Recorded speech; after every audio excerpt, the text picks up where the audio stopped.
గత తెలంగాణ అసెంబ్లీ ఎన్నికల్లో బీఆర్ఎస్ అధికారం కోల్పోతే కాంగ్రెస్ కు అధికార పీఠం దక్కింది. ప్రతిపక్షంలో ఉన్న బీఆర్ఎస్ పార్టీకి చెందిన 10 మంది ఎమ్మెల్యేలు నిస్సిగ్గుగా ఓటరు తీర్పుకు వ్యతిరేకంగా కండువా మార్చి కాంగ్రెస్ తీర్థం పుచ్చుకున్నారు. ఇదంతా ఆనాడు పత్రికల్లో ఫోటోలొచ్చాయి, టీవీల్లో లైవ్ కవరేజ్లు జరిగాయి, కండువాలు మారాయి, నినాదాలు మిన్నంటాయి. కానీ స్పీకర్ గారి రాజ్యాంగబద్ధమైన కళ్లద్దాలకు మాత్రం ఏ సాక్ష్యం కనిపించలేదట. ఇది ఒక రకమైన అద్భుతమైన రాజకీయ గుడ్డితనం కాక మరేంటో స్పీకర్ గారి విజ్ఞతకు వదిలేస్తున్నాం. లక్షల మంది ప్రజలు చూస్తున్న నిజాన్ని రికార్డులు లేవని కొట్టిపారేయడం మన ప్రజాస్వామ్యానికే గర్వకారణం అని సరిపెట్టుకోవాలి కాబోలు. ఒక పార్టీ గుర్తుపై గెలిచి వేరే పార్టీ తీర్థం పుచ్చుకున్నప్పుడు పబ్లిక్ డొమైన్లో ఉన్న సమాచారం స్పీకర్ దృష్టిలో ఆధారం కాకపోవడం మరో విశేషం. బహుశా ఆ 10 మంది ఎమ్మెల్యేలు ప్రత్యర్థి పార్టీ కండువా కప్పుకున్నది కేవలం చలి తట్టుకోవడానికేనని స్పీకర్ భావించినట్టున్నారు. చలికి చద్దరు కప్పుకుంటే పర్వాలేదు, కానీ భయంతో కప్పుకుంటేనే నాయకత్వం లక్షణాలు కోల్పోతారనే సత్యాన్ని తెలుసుంటే మరీ మంచిదని వేరెవరన్నా చెప్పాలా? ఇది కనీస తెలివి కదా. ప్రజలు గెలిపించిన పార్టీ ప్రతిపక్షంలో పడితే అధికార పార్టీ ప్రత్యర్థి నేతల నియోజకవర్గాల అభివృద్ధికి మొండి చేతులు చూపిస్తాయని పార్టీ మారిన ప్రతిసారి ఎమ్మెల్యేలు చెప్పే పాత చింతకాయ పచ్చడి లాంటి సాకే ఇది. నియోజకవర్గ అభివృద్ధి అంటే అధికార పార్టీలో చేరితే తప్ప రోడ్లు పడవు, డ్రైనేజీలు రావు అని చెప్పడం ద్వారా మన వ్యవస్థ ఎంత వివక్షతో కూడుకుందో ఆ నేతలే స్వయంగా ఒప్పుకుంటున్నారన్నమాట.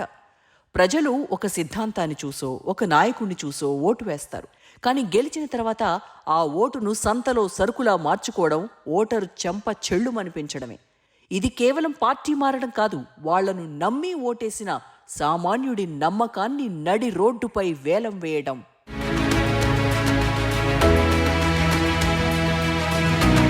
రాజ్యాంగంలోని 10వ షెడ్యూల్ ప్రకారం ఫిరాయింపుల నిరోధక చట్టం ఆశయం ఫిరాయింపులను అరికట్టడమే. కానీ నేడు అది కేవలం అధికార పార్టీలకు ఒక రక్షణ కవచంలా, ప్రతిపక్షాలను ఖాళీ చేసే ఆయుధంలా మారిపోయింది. చట్టంలోని లొసుగులు రాజకీయ నాయకులకు వరాలుగా మారాయి.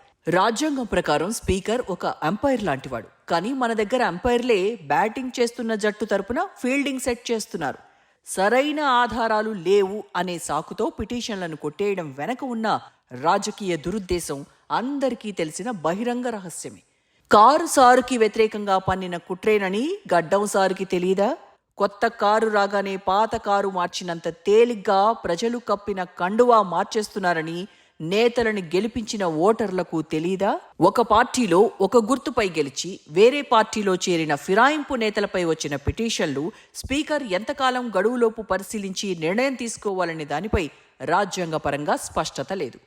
దీనినే రాజకీయ పార్టీలు అడ్డం పెట్టుకుని అసెంబ్లీ గడువు ముగిసే వరకు కాలయాపన చేస్తున్నాయి. 2020 కేశామ్ మేఘచంద్ర సింగ్ వర్సెస్ మణిపూర్ స్పీకర్కు సంబంధించిన కేసులో సుప్రీంకోర్టు సంచలన నిర్ణయం తీసుకుంది. ప్రత్యేక పరిస్థితులు ఉంటే తప్ప ఫిరాయింపు పిటిషన్లపై స్పీకర్ గరిష్టంగా 3 నెలలలోపు నిర్ణయం తీసుకోవాలని ఆదేశించింది.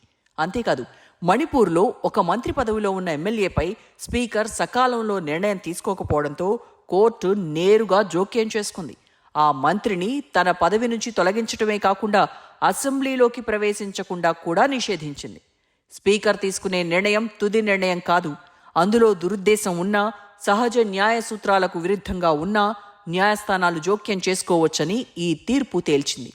అంటే స్పీకర్ నిర్ణయాలపై కోర్టులకు వెళ్లే తలుపులు ఈ కేసు ద్వారానే తెరుచుకున్నాయి. స్పీకర్ పిటిషన్లను కొట్టివేయడం లేదా పెండింగ్లో పెట్టడం వెనక ఉన్న అసలు వ్యూహం ఏంటంటే, కోర్టుల్లో ఏళ్లు గడిచిపోతాయి, అసెంబ్లీ గడువు ముగిసిపోతుంది. అప్పటికే తప్పు చేసిన వాళ్లు తమ పదవీ కాలాన్ని రాజభోగాలతో అనుభవించేస్తారు. చట్టం గెలిచేలోపు రాజకీయం తన పని తాను పూర్తి చేసుకుపోతుంది. వాస్తవానికి రాజకీయాల్లో నైతికత అనే పదం ఇప్పుడు ఒక జోక్ అయిపోయింది. ఒకప్పుడు విలువలు లేని రాజకీయాలని అసహించుకునేవాళ్ళు. ఇప్పుడు స్మార్ట్ పాలిటిక్స్ అని పిలుస్తున్నారు. జెండా మారింది, కండువా మారింది, కానీ ఆ పదవికి అంటుకున్న నైతికత మాత్రం ఎప్పుడో రాలిపోయింది. విలువలు కోల్పోయిన నేతలు ప్రజలకు ఎలాంటి సందేశాన్ని ఇస్తున్నారు అనేది ఇక్కడ ప్రధాన ప్రశ్న.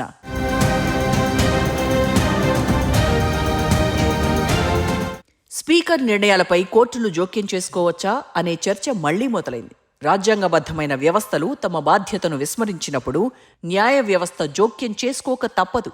అయితే స్పీకర్ అధికారాల్లో జోక్యం చేసుకోలేం అనే సాంకేతిక కారణం రాజకీయ నేతలకు పెద్ద వరంగా మారుతోంది. పార్టీ ఫిరాయింపులు అనేవి ఇప్పుడు ఒక రాజకీయ వ్యాపార ఒప్పందమైంది. ఇందులో ప్రజా ప్రయోజనం 0, వ్యక్తిగత ప్రయోజనమే 100% కనిపిస్తోంది. పత్రికల్లో వార్తలు వచ్చినా, ఆధారాలు ఉన్నా మేము మారలేదు, కేవలం మద్దతిస్తున్నాం అని బీఆర్ఎస్ ఫిరాయింపు నేతలు అనడం వింతల్లోకెల్లా వింత. ప్రజల కళ్ల ముందే కనికట్టు కొడుతున్న మలయాళ మాంత్రికుల్లా తయారయ్యారు బీఆర్ఎస్ ఫిరాయింపు నేతలు. దానికి తగ్గట్టు కాంగ్రెస్ వందిమాగదుల వదంతుల ప్రచారాలు తోడయ్యాయి. ఎన్నికల కమిషన్ నుండి స్పీకర్ వరకు అందరూ చట్టం వైపు కంటే సత్తా ఉన్నవారి వైపు మొగ్గు చూపుతున్నారనే విమర్శలు వెల్లువెత్తుతున్నాయి. సాక్ష్యాలు కళ్ల ముందున్నా నిరూపణ కాలేదు అనడం ప్రజాస్వామ్య వ్యవస్థల వైఫల్యానికి పరాకాష్ట. ఈ పార్టీ కాకపోతే ఆ పార్టీ అని జంప్ చేసే నేతలను చూసి ప్రజల్లో రాజకీయాల పట్ల విరక్తి పెరుగుతోంది. ఓటు వేసినా గెలిచినవాడు ఎక్కడుంటాడో తెలియనప్పుడు ఆ ఓటుకు విలువేముంది? ఇది ప్రజాస్వామ్య మనుగడకే ప్రమాదం. నియోజకవర్గ అభివృద్ధి సాకుతో పార్టీలు మారటం ఓటరు తీర్పును అపహాస్యం చేయడమే. రాజ్యాంగంలోని 10వ షెడ్యూల్ ప్రకారం ఒక గుర్తుపై గెలిచిన అభ్యర్థి పార్టీ మారితే అనర్హతకు గురి కావాలి. కానీ చట్టంలోని 2/3 వంతు విలీనం అనే లొసుగును వాడుకుంటూ కొందరు ప్రజాస్వామ్య విలువలను కాలరాస్తున్నారు. అభివృద్ధి అనేది కేవలం అధికార పార్టీలో ఉంటేనే సాధ్యమనే వాదన ప్రతిపక్షాలకు, నిధులు ఇవ్వని వివక్షాపూరిత రాజకీయాలకు అద్దం పడుతోంది. ఇది నైతికతను తుంగలో తొక్కి ప్రజల ప్రాథమిక ఓటు హక్కును సంతలో సరుకుగా మార్చే ప్రమాదకర ధోరణి. సాధారణంగా ఫిరాయింపుల విషయంలో స్పీకర్లు నిర్ణయం తీసుకోకుండా కాలయాపన చేస్తూ అసెంబ్లీ పదవీకాలం ముగిసే వరకు కేసులను సాగదీయటం ఒక వ్యూహంగా మారింది. అయితే ప్రస్తుతం దానికి విరుద్ధంగా పిటిషన్లను కొట్టివేయడం ద్వారా విచారణ ప్రక్రియనే ముగించే ప్రయత్నం జరుగుతోంది.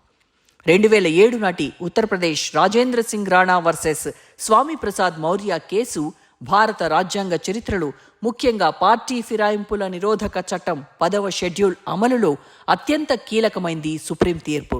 ఈ తీర్పు ప్రకారం స్పీకర్ తన బాధ్యతను నిర్వర్తించడంలో విఫలమైతే న్యాయస్థానాలే నేరుగా జోక్యం చేసుకుని నిర్ణయం తీసుకునే అధికారం కలిగున్నాయని తేలింది. భారత రాజ్యాంగంలో 1985లో చేసిన 52వ సవరణ ద్వారా 10వ షెడ్యూల్ను పార్టీ ఫిరాయింపుల నిరోధక చట్టంలో చేర్చారు. రాజకీయ అవినీతిని అరికట్టడమే దీని ముఖ్య ఉద్దేశం. అయితే ఎమ్మెల్యేలు పార్టీ మారిన దృశ్యాలు కళ్ల ముందే కనిపిస్తున్నా సరైన ఆధారాలు లేవు అనే సాకుతో స్పీకర్లు నిర్ణయం తీసుకోకపోవడం రాజ్యాంగబద్ధమైన విధి నుండి తప్పుకోవడమే అవుతుంది. 1992లో కిహోట్ హోలోహాన్ కేసులో సుప్రీంకోర్టు స్పష్టం చేసినట్లుగా ఫిరాయింపుల విషయంలో స్పీకర్ ఒక నిష్పక్షపాతమైన న్యాయమూర్తిలా వ్యవహరించాలి.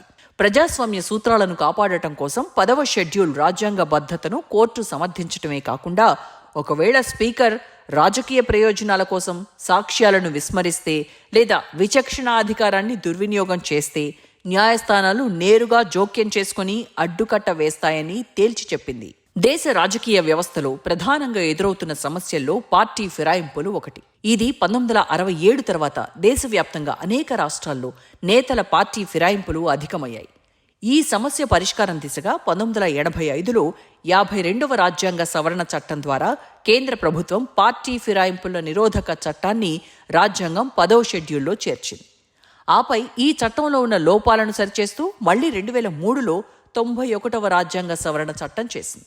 అయినప్పటికీ దేశంలో అనేక రాష్ట్రాలతో పాటు కేంద్రపాలిత ప్రాంతాల్లో కూడా పార్టీ ఫిరాయింపులకు అతీతంగా లేవని నివేదికలు తేటతెల్లం చేస్తున్నాయి. ఇదిలా ఉంటే 1967లో ప్రత్యక్షంగా 9 రాష్ట్రాల్లో ఫిరాయింపులతో కాంగ్రెస్ పార్టీ అధికారాన్ని కోల్పోయింది. ఆ తర్వాత అదే ఫిరాయింపులతో కాంగ్రెస్ అధికారాన్ని నిలబెట్టుకున్న సందర్భాలు ఉన్నాయి. 5.5 దశాబ్దాలకు పైగా దేశ రాజకీయాల్లో ఆయారాం గయారాంల సంస్కృతి గణనీయంగా పెరిగింది.